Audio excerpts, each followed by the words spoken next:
नमस्कार दोस्तों, हम शिक्षा प्रबंधन पढ़ रहे हैं और उसमें विभिन्न संस्थाओं पर बात चल रही थी हमारी। एक बार मैं वापस आपको थोड़ा दिखा देता हूं कि हम कहाँ पे थे, फिर हम आगे बढ़ते हैं। ठीक है।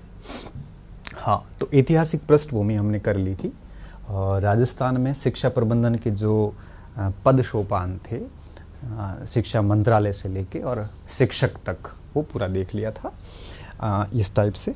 और फिर हम आए थे राजस्थान की प्राथमिक और माध्यमिक स्तर की जो भी इंस्टीट्यूट है उन सारों के ऊपर। फिर अपन ने इन इंस्टीट्यूट को दो भागों में बांट दिया था। कुछ राजकीय इंस्टीट्यूट थे, कुछ आपके स्वायत्त इंस्टीट्यूट थे। ठीक है। तो राजकीय इंस्टीट्यूट वे होते जो आपके राज्य सरकार के नियमों से संचालित होते हैं और सभी एक छत्र के नीचे काम करते हैं। स्वायत्त वे होते हैं जो अपने सिलेबस है, अपने अंदर मोडस ऑपरेंडी जो होती है, कार्यप्रणाली, उसके नियम कानून कायदे स्वयं बनाते हैं। ठीक है। तो राजकीय संस्थानों में हमने प्रारंभिक शिक्षा निदेशालय और साक्षरता और सतत निदेशालय पंजीयन विभाग को डिटेल से समझा था। इसकी कोई ज़्यादा डिटेल कहीं पर है नहीं, ना इसकी डिटेल्स कभी परीक्षा में पूछी जाती है, ना आपको कोई माथाबोड़ी करनी है। ठीक है। वैसे भी इनके नाम ही मिलते, मैंने फिर भी इसको एक्स्ट्रा बताया। ठीक है। आज हम बात करेंगे स्वायत्त शासित संस्थाओं पे। एक पिछले लेक्चर में हमने एक गलती कर दी थी। गलती क्या करी थी वो मैं अभी सुधार रहा हूँ। ठीक है।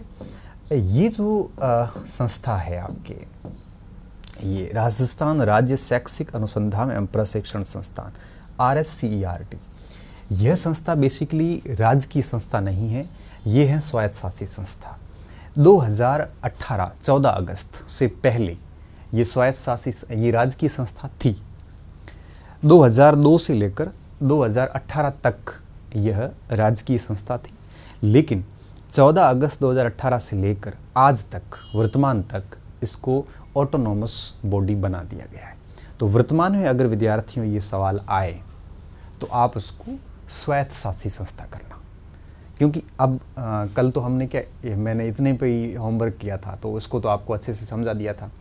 इस पर जब वापस घर जाके थोड़ा सा और एक्स्ट्रा डिटेल से जब गृह कार्य किया तो पता चला, क्योंकि जब मैंने पिछली बार मैनेजमेंट पढ़ाया था 2016 में, तब ये था भी राजकीय संस्थान, तो मैं उस अनुसार चल रहा हूँ और मैं हमेशा अपने को अपडेट रखता हूँ। ठीक है। तो जब मैंने मेरा वापस अपडेटेशन शुरू किया इस संस्थान का, तो मुझे पता चला कि 14 अगस्त 2018 को इसमें कई सारे परिवर्तन किए गए। क्या परिवर्तन है सारे आज हम पढ़ेंगे। तो ये जो संस्था है ये बेसिकली अब राज्य की संस्था नहीं रही। अब यह संस्था कैसी हो गई है, अब ये स्वायत्त शासित संस्था हो गई है। मैं लिख रहा हूँ यहाँ पे वर्तमान में, ये भी मैं PPT चेंज नहीं करवा पाया हूँ तो आप इसको समझ लेना। वर्तमान में RSCERT, कुछ नहीं, जैसे NCERT है ना, उसी की तर्ज पर ये आपके RSCERT, Rajasthan state education research institute है, रिसर्च ट्रेनिंग है, और NCERT नेशनल आगे लग जाता है। ठीक है। तो देखिए RSCERT एक स्वशासित संस्था है या स्वायत्त शासित संस्था है, शासित संस्था है। ठीक है। 14 अगस्त 2018 से पूर्व राज्य की संस्था थी। ठीक है, राज्य की संस्था थी। अब आपको कोई कंफ्यूजन नहीं रहना चाहिए। ठीक है।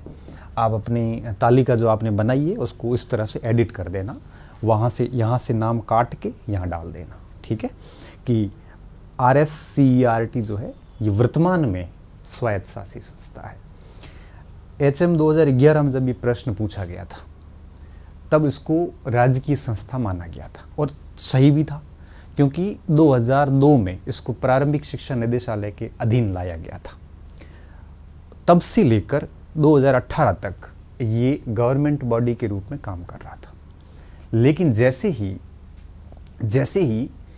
2018 के अंदर शिक्षा मंत्रालय के जो आदेश निकले उसके अनुरूप इसको थोड़ा सा रीस्ट्रक्चर किया गया, इसको पुनः संगठित किया गया, जिसके तहत इन्होंने क्या किया, RSCERT, इसका नाम भी बदल दिया। पहले SIERT था, उसको बदल के RSCERT कर दिया। इसके कई डिपार्टमेंट चेंज कर दिए, इसके सारे कई कार्य चेंज कर दिए।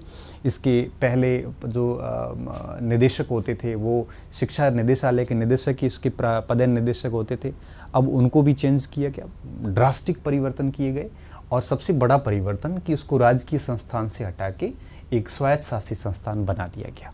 तो अगर अब सवाल आया आगे, ठीक है, 2018 के बाद में कोई भी अगर सवाल पूछा जाए इस मामले में कि RSCERT जो है ये कैसी संस्था है, तब आप कहोगे कि यह है वो आपकी स्वायत्त शासी संस्था है, ये राजकीय संस्था नहीं है। ठीक है, पिछले वीडियो में मैंने राजकीय संस्था गलती से बताया था, गलती नहीं थी, वो मेरी अज्ञानता थी, क्योंकि मैं उसी तक था, मैं 2018 से पहले में जी रहा था। लेकिन जैसे ही वापस थोड़ा सा इसका वर्तमान स्टडी करी तो पता चला कि यह है वो आपकी स्वायत्त शासी संस्था है। ठीक है, ये थोड़ा सा आप याद कर लेना। ठीक है, इसको स्पेशली ध्यान रखना। नीचे एक और लाइन लिख लेता हूँ, अब यह राजकीय संस्था नहीं है, अब यह है राजकीय संस्था नहीं है। ठीक है, संस्था नहीं है। मैं नहीं चाहता कि कोई भी त्रुटि अपनी तरफ से जाए, क्योंकि मैंने इतनी विशाल हिस्ट्री पढ़ाई है, लगभग 450 वीडियो बनने को है, और 450 वीडियो में मुश्किल से कोई बोलने में कोई 4, 5, 7 गलतियाँ हुई तो हुई है, बाकी 450 घंटे की क्लासेस हुई है। 450 घंटे नहीं, अब 500 घंटे आराम से मानिए, हर क्लास 1 से 1.5 घंटे की है, और 500-600 घंटे में बोला हूँ, उसके बावजूद भी 2 से 4 मुश्किल से कोई छोटी मोटी सिमिलर मिस्टेक, माइनर सी मिस्टेक रही होगी, तो मैंने वो भी अगली वीडियो में ठीक करवा दी। मैं हमेशा एरर लेस स्टडी में के लिए जाना चाहता हूँ, मैं कभी भी त्रुटिपूर्ण नहीं पढ़ाता, और अगर कोई त्रुटि रहती है तो मैं अगली वीडियो में स्वयं सुधार देता हूँ उसको। ठीक है, इसलिए आप विश्वास कर सकते हो, टेंशन मत लेना। ठीक है, हाँ, अब हम इस RSCERT के बारे में डिटेल से समझेंगे, तो अब इसको आप इधर ले लेना। ठीक है, अपने टेबल में, और फिर ये पहले नंबर पे अब आ जाएगा। तो यहाँ 4 संस्थाएं रहेगी और यहाँ रहेगी 5 संस्थाएं। 5वीं कौन सी? RSCERT, ये 5वीं संस्था यहाँ आ जाएगी, यहाँ नहीं आएगी। ठीक है, यहाँ ये संस्था अब नहीं आएगी, यहाँ हमने अज्ञानतावश रखी जरूर थी, लेकिन ये यहाँ पे आएगी नहीं। ठीक है, इसको हमें यहाँ पे नहीं रखना है। तो अब हम 5वीं संस्था के रूप में RSCERT का स्टडी शुरू करते हैं। ये इसका लोगो है, देखिए विद्यार्थियों आप, बड़ा बेहतरीन लोगो है, और राजस्थान का मैप है, बीच में हंस बैठा है, और नीचे बुद्ध्याधावम समनश सखाय संस्कृत में लिखा हुआ, अर्थ मुझे नहीं पता, संस्कृत के विद्यार्थी बता देंगे, नहीं तो आप कहो तो मैं देख के मैं भी बता दूंगा। ठीक है, राजस्थान, देखो Rajasthan state council for education research and training. ठीक है, राजस्थान स्टेट काउंसिल परिषद फॉर एजुकेशन रिसर्च मतलब शैक्षिक अनुसंधान एंड ट्रेनिंग मतलब प्रशिक्षण। तो अब ये परिषद है, यहाँ पे हमने क्या लिखा, संस्थान की जगह क्या होगा, परिषद होगा। और मैंने कहा परिषद वगैरह जितने भी आती है ये सारी क्या चली जाती है, ऑटोनोमस हो जाती है। ठीक है, ये है अब परिषद। ठीक है, अब ये परिषद हो गई है, तो अब आपको याद करने में और आसानी हो गई। ये क्या है, ये परिषद है। ठीक है, प्रशिक्षण परिषद। तो देखो वापस वो बात घूम के आ गई ना, मैंने आपको बताई थी कि देखो परिषद, मंडल, बोर्ड, ये सारे क्या होते हैं, स्वशासी संस्थान। तो परिषद, मंडल, बोर्ड। ठीक है, तो लगभग अभी भी अपना फॉर्मूला काम कर रहा है यहाँ पे। ठीक है, तो आपको याद करने में भी बहुत आसानी हो जाएगी। हाँ, अब अपन यहाँ पे हेडिंग देते हैं, और हेडिंग देने से पहले मैं चाहता हूँ कि इसको हम कुछ भागों में बांट कर लिखते हैं। इसको याद करने का कैसा तरीका है, ये नाम भूलो तो हम याद NCERT तो करते ही है, तो ये तो हम करते ही हैं क्योंकि हम किताबें पढ़ते आ रहे हैं NCERT की। एन को हटा दो, उसके स्थान पे आप राजस्थान स्टेट लगा दो, बस। NCERT के आगे एन को हटा दो क्योंकि वो नेशनल है, पूरे भारत के लिए है, ये राजस्थान राज्य के लिए है। तो एन की जगह अगर अपन RS कर देंगे तो RSCERT हो जाएगा, ठीक है। और ये आपके वैसे भी NCERT की तर्ज पर, ये किसकी तर्ज पे है, NCERT की तर्ज पर है, ठीक है। चलो हम देखते हैं इसमें हमें पढ़ना क्या क्या है। सबसे पहले इसकी थोड़ी सी हम स्थापना देखेंगे कि इसकी स्थापना कैसे हुई और स्थापना कालक्रम, आज तक का घटनाक्रम इसके साथ में, ठीक है। और स्थापना से लेकर 14 अगस्त 2018 तक की बातें समझेंगे। उसके बाद में हम देखेंगे कि इसके पास में यूँ कहिए कि कौन कौन से विभाग हैं, डिपार्टमेंट कौन से यहाँ पे, ठीक है, विभाग कौन से हैं, या थोड़ा सा इसमें संगठन देख लेंगे कि इसका संगठन कैसा है और इसको फंडिंग कहाँ से मिलती है, वित्तीय व्यवस्था कहाँ से होती है। उसके बाद में हम देखेंगे इसके डिपार्टमेंट कौन से हैं, इसके अंदर कौन कौन से डिपार्टमेंट हैं। हम जब DO ऑफिस जाते हैं ना या कलेक्टर ऑफिस जाते हैं तो आपने देखा होगा कि कोई आता लेखा शाखा इधर है ना, कोई आता है कि राजस्व शाखा इधर है, न्यायिक शाखा इधर है, तो ये सारे डिपार्टमेंट अंदर बन रहे हुए हैं, ठीक है। कॉलेज जाते हैं तो प्रयोगशाला शाखा इधर है, बोटनी शाखा इधर है, जूलॉजी शाखा इधर है, लेखा शाखा कॉलेज में भी होती है ना, कागजात शाखा अलग होती है। तो हर बड़े डिपार्टमेंट में क्या होता है, हर बड़े विभाग में या कार्यालय में क्या होता है, कई सारी ब्रांचेस बनी होती ताकि क्या काम का भार ना बढ़े। तो काम क्या सामान्य होता है, जैसे आप कभी बैंक गए होंगे तो बैंक जाते हैं तो कहते हैं ना कि आप खिड़की नंबर 6 पे चले जाओ, क्योंकि चेक लेने का काम उनका है, ठीक है, पैसे लेने का काम उनका है, पैसे देने का काम उसका है। तो क्या है कि पूरा वेल ऑर्गेनाइज तरीके से काम चलता रहेगा, बहुत मैनेजमेंट अच्छा चलता है उसका। फिर नहीं तो क्या होता है, पूरा मिसमैनेज हो जाता है। तो इन्होंने भी अपने कई सारे डिपार्टमेंट बना रखे हैं, ठीक है। तो 6 डिपार्टमेंट है इसके, वो समझेंगे हम, एवं डिपार्टमेंट एवं उनके कार्य, क्योंकि जो डिपार्टमेंट है उनके अपने कार्य भी होते हैं, तो एवं उनके कार्य देख लेंगे कि कौन कौन से फंक्शंस है प्रत्येक डिपार्टमेंट की, ठीक है। और ये चीज़ें हैं, वो 3 इसकी मेन चीज़ें हैं, तो ये हम थोड़ा देख लेते हैं। स्थापना कालक्रम, संगठन, वित्तीयन कहाँ से होता, फंडिंग कहाँ से आती है, फंडिंग स्टेट गवर्नमेंट से भी आती है, फंडिंग NCERT से भी मिलती है, मतलब शिक्षा मंत्रालय से मिलती है, फंडिंग इनको राजस्थान सरकार से भी प्राप्त होती है, कई जगहों से फंडिंग प्राप्त होती है, ठीक है। तो अनेक उनके कार्य और कुछ विविध कार्य, कुछ शेष बच गए तो कुछ डिपार्टमेंट के अलावा भी कुछ ऑफिस के भी कार्य होते हैं, कुछ ऐसे कार्य होते हैं जो डिपार्टमेंट में ना होकर मुख्य चेयर के काम होते हैं, ठीक है। और कुछ ऐसे कार्य भी होते हैं जो एक से अधिक अनेक डिपार्टमेंट मिलकर करते हैं। तो ऐसे कुछ कार्य जो इनमें नहीं आएंगे तो हम उसमें विविध कार्यों में ले लेंगे। विविध कार्य, ठीक है, विविध कार्य। तो बहुत ही सामान्य टॉपिक है, बहुत आसान टॉपिक है। और सबसे खास बात क्या विद्यार्थियों, पिछले जब से ये मैनेजमेंट जुड़ा है तब से एक भी ऐसा पेपर नहीं गया जिसमें SCERT का एक आधा प्रश्न नहीं आया हो, ठीक है। तो RSCERT का एक आध प्रश्न तो श्योर है कि आएगा, पक्का ही आएगा, ठीक है। और इसकी क्लास लंबी नहीं चलनी, 1 घंटे की मुश्किल से क्लास होगी, ठीक है। 1 घंटे की क्लास के अंदर अगर एक सवाल मिलता है, मैं कहता हूँ बहुत बड़ी बात है, ठीक है। और हम सवाल को बाहर नहीं जाने देंगे।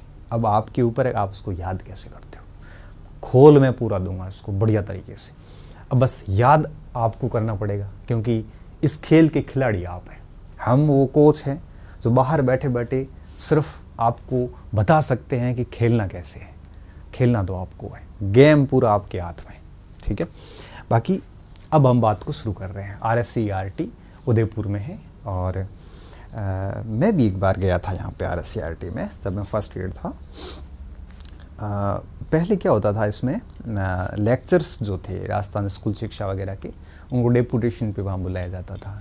एक बार मेरी वहाँ ट्रेनिंग भी आई थी, फिर मेरी थोड़ी हेल्थ ठीक नहीं थी तो मैंने मेडिकल दे के ट्रेनिंग को पोस्टपोन किया था एक बार, तो मेरी ट्रेनिंग भी वहाँ पे आई थी। तो मतलब टीचर्स की, मैं उस समय टीचर्स था वहाँ पे, तो देखो टीचर की ट्रेनिंग करवाने का काम ये करते थे पहले तो। अब तो क्या है, टीचर ट्रेनिंग के साथ साथ में अनेक कार्य ये करने लग गए हैं, ठीक है।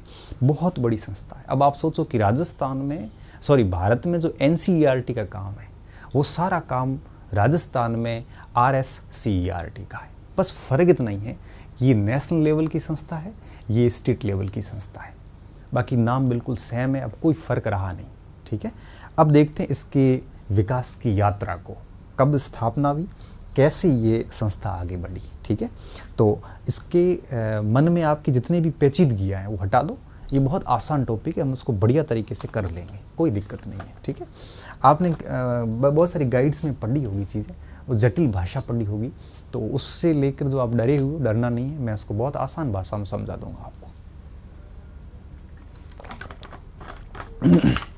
क्योंकि कंटेंट तो किताबों में, गाइडों में खूब पढ़ा है, बच्चे को चाहिए होता है आसान भाषा के साथ में एक छोटी सी समझ विकसित हो जाए उस मुद्दे के प्रति, तो फिर दिक्कत नहीं है, ठीक है। बाकी कंटेंट तो अब जहाँ से आप पढ़ते हो वहाँ से हम भी पढ़ते हैं, सिर्फ इतना फ़र्क होता है कि हम उस चीज़ों को थोड़ा व्यवस्थित करके, सरलीकरण करके आप तक बता देते हैं और आपको बता देते हैं कि इसमें चीज़ें पढ़ने योग्य कौन सी है। ये हमारा अनुभव है बस। बाकी हम कोई नया कंटेंट थोड़ी, मैं कोई उदयपुर तो गया नहीं हूँ अभी कि सारी जानकारियाँ लेके हूँ। हाँ ठीक है, इस RSCERT का मेरा एक्सपीरियंस है वो साथ साथ में चलता रहेगा, तो दिक्कत नहीं है, ठीक है। चलो मैं अभी आपको क्या करता हूँ, इसकी स्थापना और इसके कालक्रम के बारे में सबसे पहले हम बात करते हैं, मैप के साथ ही कर लेते हैं।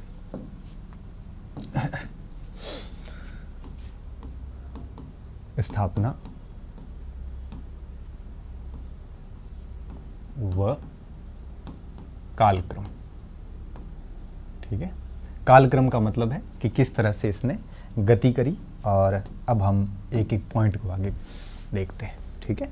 तो ज़्यादा डरने की ज़रूरत नहीं है आपको, बस मेरा ये मानना है कि अगर आप इसको बहुत ही सामान्य भाषा में समझने का प्रयास करोगे तो निश्चित तौर पे इसको आप समझ लोगे, ठीक है। देखो NCERT दिल्ली में है और पूरे भारत में छठी से लेकर, अच्छा ठीक है, अब तो पहली क्लास से लेकर 12वीं क्लास तक का पाठ्यक्रम तय करती है NCERT। हम पढ़ते भी NCERT की किताबें, ठीक है। तो NCERT की तर्ज पर, किसकी तर्ज पर, NCERT की तर्ज पर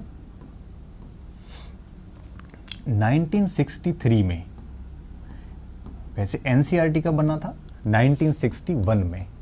NCERT अपना अलग से शायद कोर्स में भी है, अलग से है तो मैं उसको बहुत बढ़िया हम समझा दूंगा NCERT को भी आगे। 63 में राजस्थान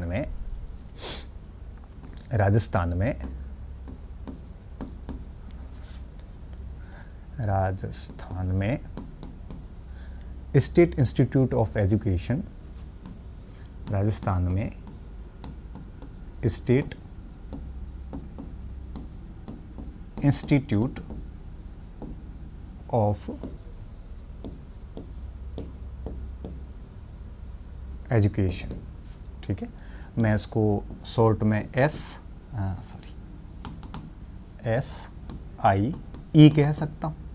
इसे हम राज्य शिक्षा संस्थान भी कह सकते हैं, हम राज्य शिक्षा संस्थान भी कह सकते हैं। संस्थान का गठन किया गया, ठीक है, संस्थान का गठन किया गया, का गठन किया गया, ठीक है। तत्पश्चात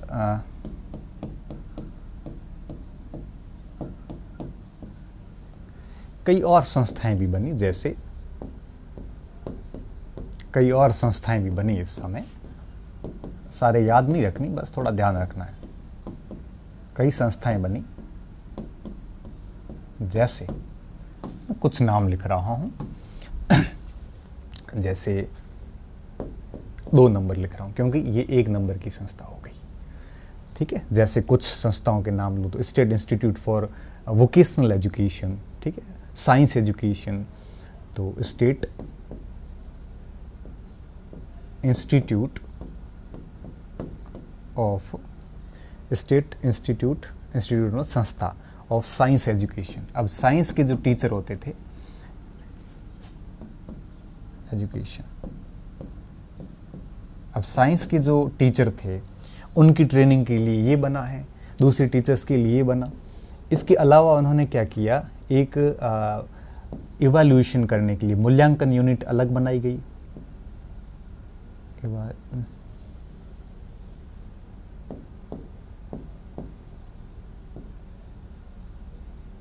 इवैल्यूएशन यूनिट अलग बनाई गई।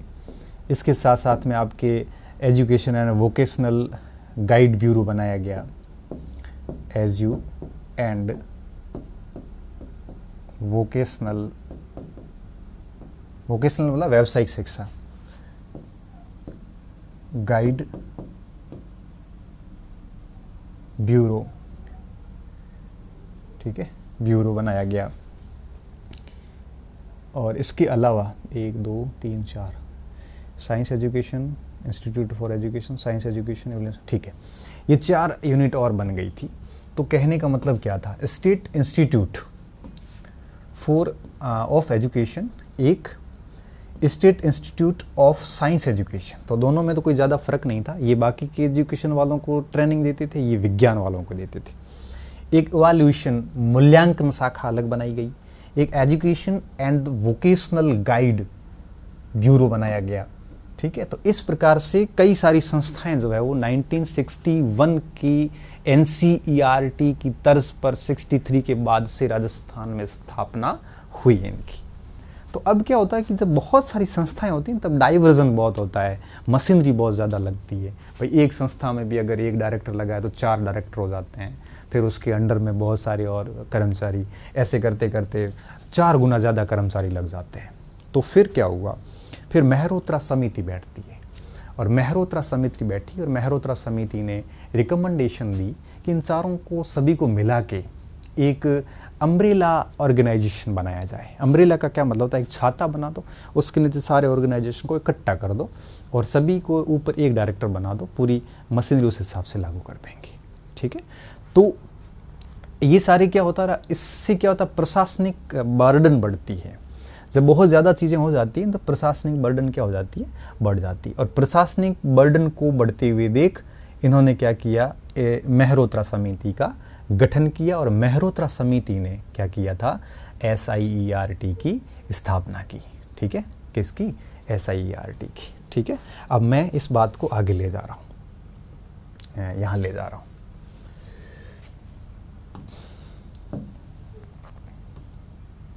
आगे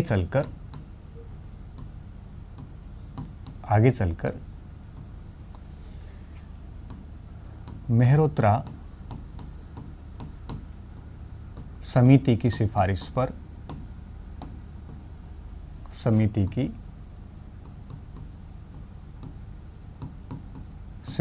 पर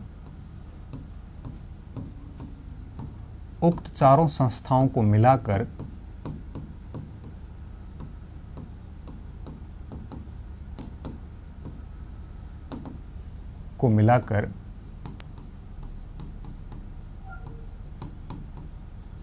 मिलाकर 11 नवंबर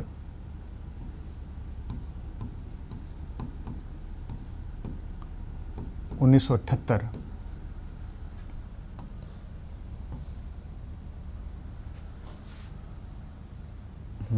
78 को SIERT,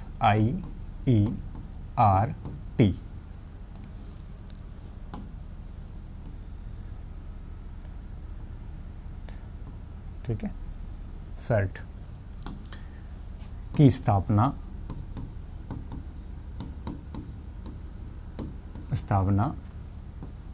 उदयपुर में की,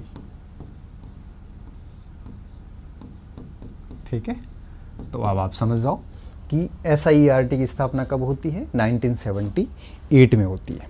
कब, 1978 में होती है, 11 नवंबर के दिन। तो 1978 1978 11 नवंबर को आपके SIERT की स्थापना होती है। ये SIERT का क्या मतलब है, SIERT का मतलब है state institute for education research and training. ठीक है, तो हम इसको पूरा नाम भी लिख सकते हैं, अब इसकी वैसे ज़रूरत भी नहीं रही। State institute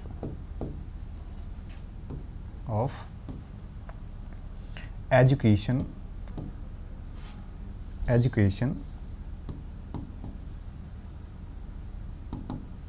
research training. ठीक है, तो उदयपुर में की गई इस SIERT की स्थापना 1978 से। अब उससे पहले यह एक ऑटोनॉमस बॉडी थी। तो वर्ष 2002 में क्या किया इसके साथ में,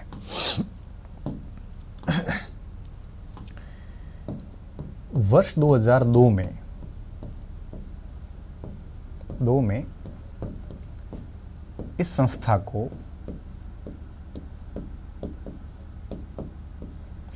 को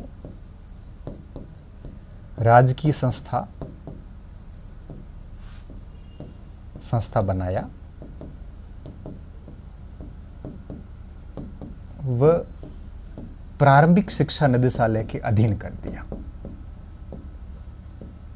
ठीक है, प्रारंभिक शिक्षा निदेशालय या विभाग लिख लो बोलिए आप,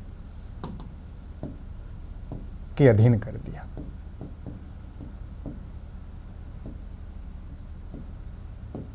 ठीक है, तो 2002 से पहले ये स्वशासी था, ऑटोनोमस था 2002 से पहले, बट 2002 में इसको गवर्नमेंट बना दिया गया। ठीक है, और वापस फिर आगे 14 अगस्त 2018 को इसे पुनः स्वशासी बनाया। 14 अगस्त 2018 को इसे पुनः स्वशासी बनाया तथा इसका नाम भी बदल दिया। स्वशासी बनाया तथा नाम RSCERT, राजस्थान स्टेट याद रख लेना, council for education research and training कर दिया। ठीक है, ये परिवर्तन आज से 4-5 साल पहले हुआ। ठीक है, ये फुल नेम है इसका, आप देख सकते हो पूरा RSCERT, Rajasthan state education research and training, Rajasthan state council for कर देना आगे। तो इस प्रकार से यह संस्था जो है वो 2018 तक की अपनी यात्रा जो है वो पूरी करती है। ठीक है, ये हंस है यहाँ पे मानचित्र पे, और ये लिखा है उद्बुद्ध्यध्वम समनशः शखाय। ठीक है, इसका क्या मतलब होता है, समविचार और समज्ञान युक्त मित्रों उठो। ठीक है, समज्ञान युक्त मित्रों उठो। तो समज्ञान, समान ज्ञान रखने वाले और समान विचार रखने वाले मित्रों उठो, ऐसा इसका हिंदी अनुवाद है, आप देख लेना, मेरे हिसाब से यही है। ठीक है, ये एक इसकी छोटी सी यात्रा थी स्थापना की। तो आपको क्या क्या तथ्य याद रखने इसमें, सबसे पहली चीज़ कि NCERT की तर्ज पर यह स्थापित हुआ। दूसरी बात सबसे पहले इसको जो है आपके क्या किया गया था, स्टेट इंस्टीट्यूट ऑफ एजुकेशन के रूप में स्थापित किया। फिर कई सारी संस्थाएं स्थापित हो गई। फिर मेहरोत्रा समिति ने इन सभी को मिला के एक अम्ब्रेला संगठन के रूप में सर्ट बनाया। 2002 में इसको प्रारंभिक शिक्षा निदेशालय के अधीन कर दिया गया गवर्नमेंट बॉडी के रूप में, और तत्पश्चात 2018 के अंदर इसको है वो एक वापस ऑटोनोमस बॉडी के रूप में जगह दी या स्थान दिया, या यूँ कहिए कि ऑटोनोमस बॉडी बना दिया 14 अगस्त 2018 को। और वर्तमान में ये ऑटोनोमस बॉडी है, अब इसका नाम भी RSCERT है। ठीक है, अब इसका नाम ये नहीं है, अब है राजस्थान स्टेट, ठीक है, स्टेट काउंसिल फॉर, पहले ये इंस्टीट्यूट था, अब ये काउंसिल हो गई है। ठीक है, काउंसिल फॉर फिर एजुकेशन, रिसर्च, ट्रेनिंग, 3 शब्द पीछे वाले सेम रहेंगे। आगे आरएससी बदला है, राजस्थान स्टेट काउंसिल बदला है। पहले ये स्टेट इंस्टीट्यूट था, अब ये राजस्थान स्टेट काउंसिल हो चुका है। ठीक है, ये इसका एक सामान्य परिचय था, स्थापना थी। अब स्थापना और कालक्रम की बात यहाँ पे पूरी हो जाती है। ठीक है, अब मैं आगे बताता हूँ आपको इसके बारे में। ये बिंदु यहाँ पे पूरा हो जाता है। ठीक है, अब बात करते हैं हम संगठन और वित्तीयन की, तो इसका थोड़ा सा देख लेते हैं। ठीक है, इसको अब थोड़ा अब आगे कल क्लास में देखेंगे या बाद में देखते हैं, क्योंकि थोड़ा 5-6 दिन से आज बुखार से उठा हूँ, बड़ी मुश्किल से हिम्मत करके आ जाया, क्योंकि 6 दिन से आपकी क्लास पीछे आई नहीं थी। और तो फिर सोचा आज थोड़ी बहुत देख के आऊँ, क्योंकि बुखार बड़ा भयंकर आया 5-6 दिन तक। 4-5 दिन ग्लूकोज चढ़ा के आज ये पूरे यूँ कहिए कि यहाँ से कैनुला निकाल के बड़ा शांति से यहाँ निकला, तो छोटी सी मैंने एक क्लास दे के आता हूँ। ठीक है, तो आज थोड़ा सा इतनी क्लास में ही आप रेस्ट करो, पढ़ो इसको, संतुष्ट हो जाओ। कल हम थोड़ी सी बड़ी क्लास ले लेंगे। ठीक है, आगे अपनी क्लास अब रुकेगी नहीं, कंटिन्यू आएगी। हम बहुत जल्दी इसको अच्छे से पूरा कर देंगे, आपको चिंता करने की ज़रूरत नहीं है। हम जून में फ्री हो जाएंगे आराम से, और हमारी परीक्षा जो है वो दिसंबर जनवरी से पहले नहीं होगी। तो 15 नंबर का इतिहास है हमारा फर्स्ट पेपर में, और 15 क्या 30 अंकों का, 30 अंकों का ये 60 अंकों का, मतलब 40% जो फर्स्ट पेपर का जो लाना ज़रूरी है वो मैं आपका यहाँ कन्फर्म करवा दूँगा। ठीक है, तो भगवान की मेहरबानी रही तो 90-95% सवाल हमारे कंटेंट में से आ जाएंगे, और मेहरबानी नहीं भी रही ना तो भी इतने ही आ जाएंगे। और ठीक है, क्योंकि हम हमारी मेहनत पे विश्वास करते हैं, बाकी किसी भी विश्वास नहीं करते। ठीक है, बहुत बहुत धन्यवाद विद्यार्थियों, अच्छे रहिए, मस्त रहिए। और इतने दिन में थोड़ा तबीयत ठीक नहीं थी, आपने बहुत सारी शुभचिंतकों ने, सभी विद्यार्थियों ने, शिष्यों ने दुआएं दी, और मैं बहुत जल्दी 3 दिन में इस बार मैं वापस ठीक हो गया। ठीक है, चलो चलते हैं, आज इतना ही करेंगे।